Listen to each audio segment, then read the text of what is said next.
Welcome back to English Sprout TV. I'm Alex. And I'm Emma. We're so happy you're here with us today. That's right. If this is your first time listening to our podcast, welcome. We make English simple, natural, and fun. And if you're a returning listener, thank you for coming back. We really appreciate you. Today, we are going to talk about one of the most useful and, honestly, one of the most confusing words in English.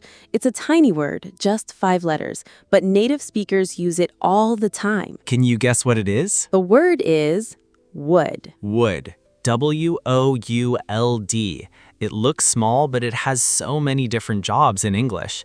And if you can learn how to use it correctly, your English is going to sound much more natural and polite. Exactly. So in this episode, we are going to break it down into small, easy pieces. We will look at the most common ways to use would.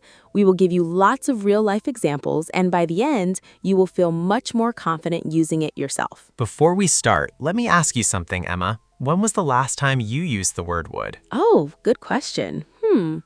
Actually, this morning, I was texting my friend and I said, I would love to grab coffee with you this weekend. Perfect example, and that's one of the first things we are going to talk about today, using would to sound polite and friendly. Yes, so let's not waste any time. Let's dive right in. Okay, Emma, imagine you are at a restaurant. The waiter comes to your table. You want to ask for some water. How do you ask? Well, I could say, give me some water, but that sounds a little rude, right? A little bit. It's very direct. In English, when we want to be polite, especially with strangers or in formal situations, we often use would. So instead, I could say, I would like some water, please. Exactly. Or even more polite, would you bring me some water, please? Oh, that's much nicer. Let's look at this structure. When we make a polite request, we often say would plus you plus verb. For example, would you help me with this? Or, would you pass me the salt? Or,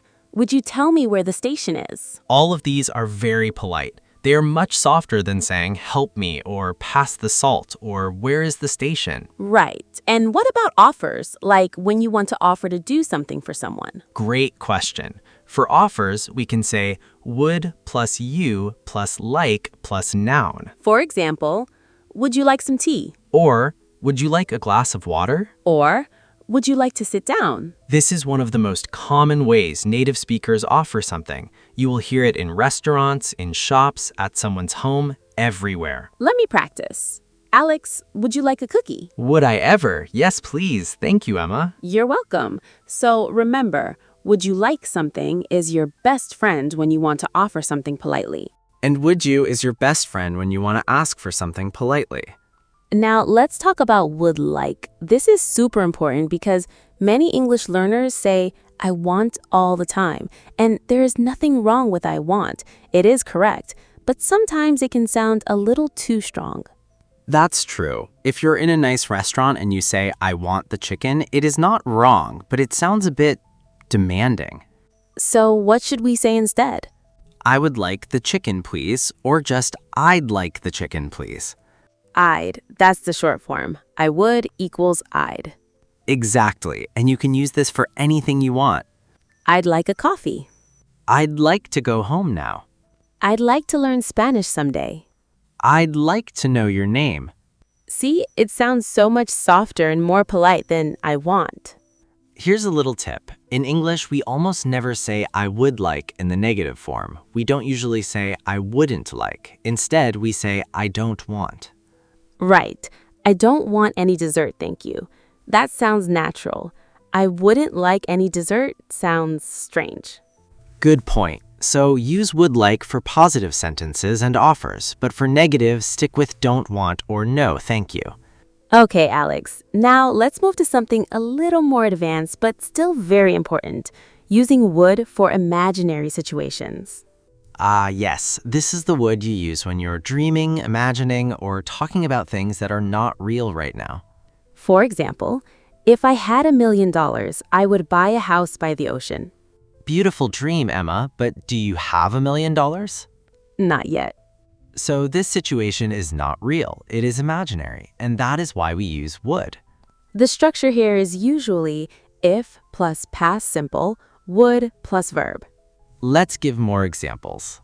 If I won the lottery, I would travel around the world. If I lived in Paris, I would eat croissants every morning.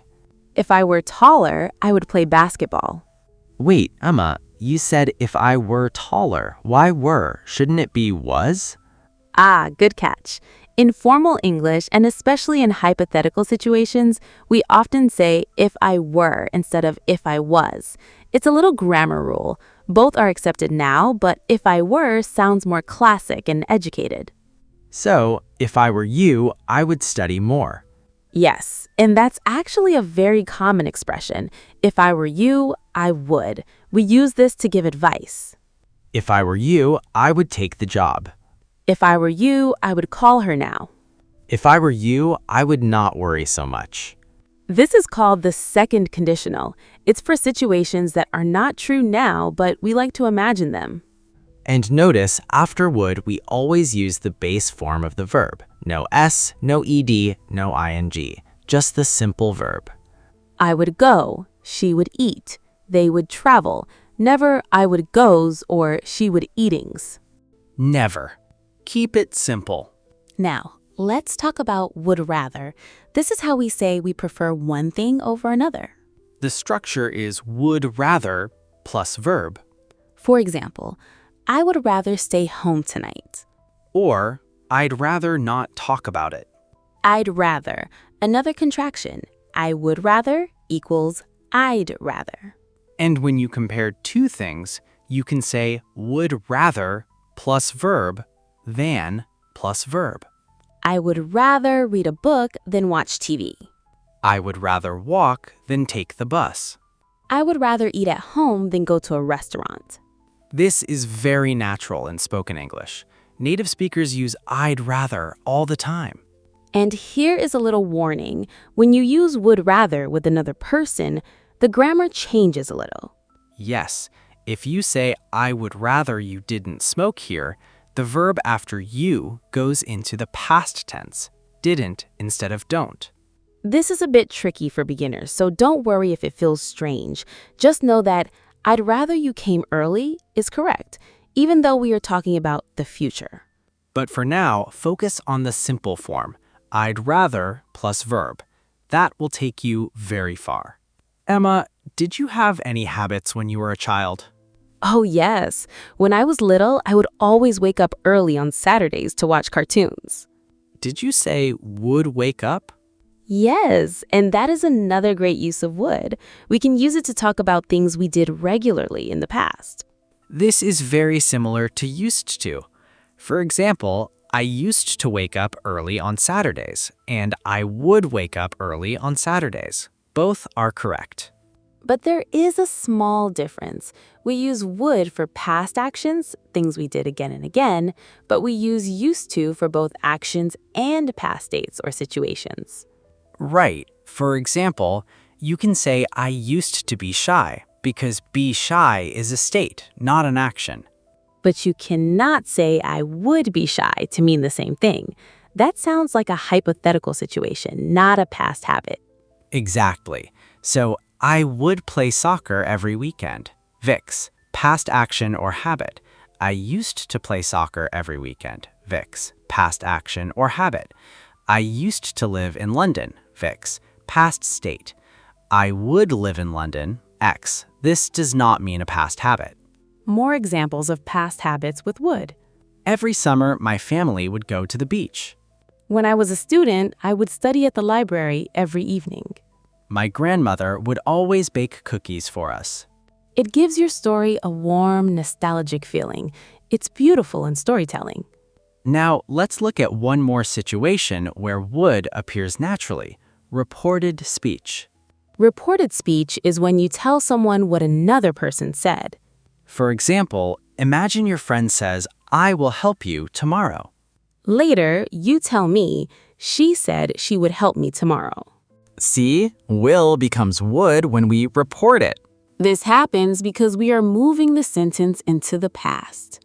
More examples. Direct speech. I will call you later. Reported speech. He said he would call me later. Direct speech. We will be there at 6. Reported speech.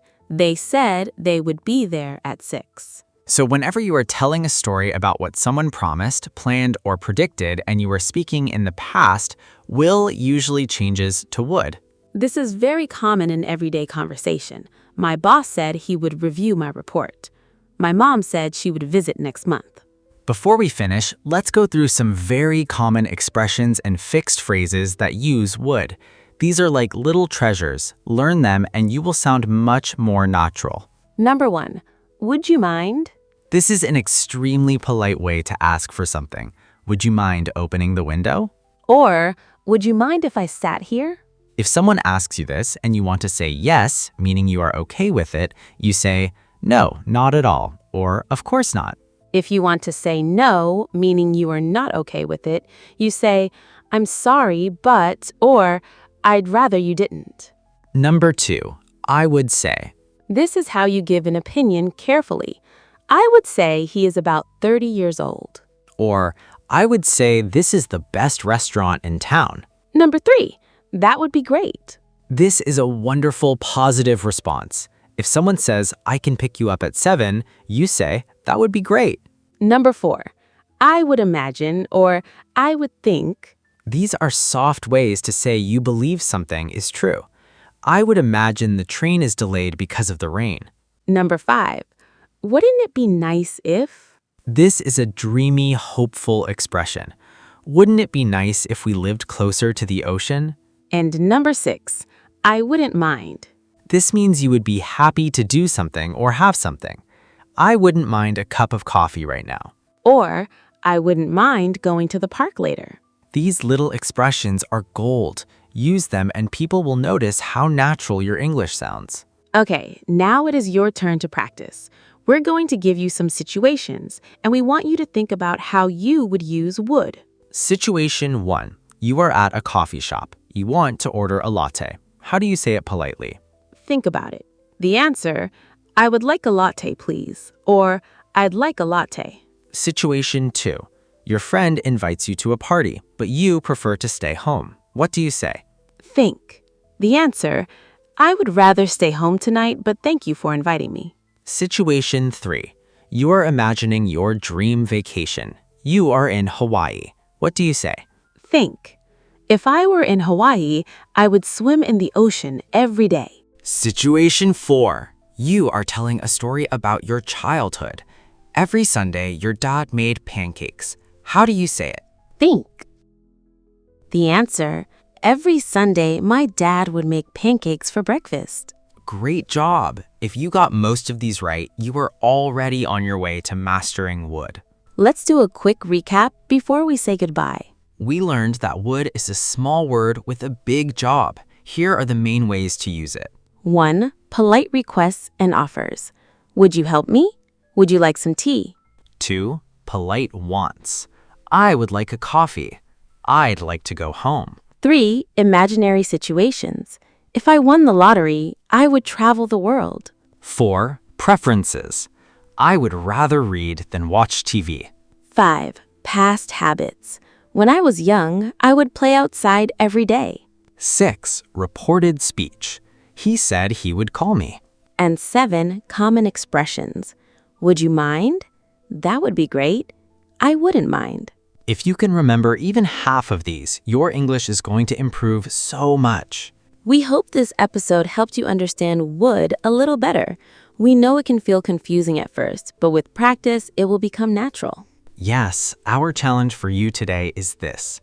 Try to use would 3 times before you go to bed tonight. Write a sentence, say it out loud, or use it in a message to a friend. And if you want to practice with us, leave a comment below this video. Write 1 sentence using would. We would love to read your examples. Also, if you enjoyed this episode, please give us a thumbs up and subscribe to English Sprout TV. We publish new English lessons every single day, and we do not want you to miss any of them. You can also visit our website for free transcripts, vocabulary lists, and practice exercises. The link is in the description below. Thank you so much for spending this time with us. Keep practicing, keep believing in yourself, and remember, every small step takes you closer to fluency. That is so true. You're doing great. We will see you in the next episode of English Sprout TV. Take care, everyone. Bye for now. Bye-bye.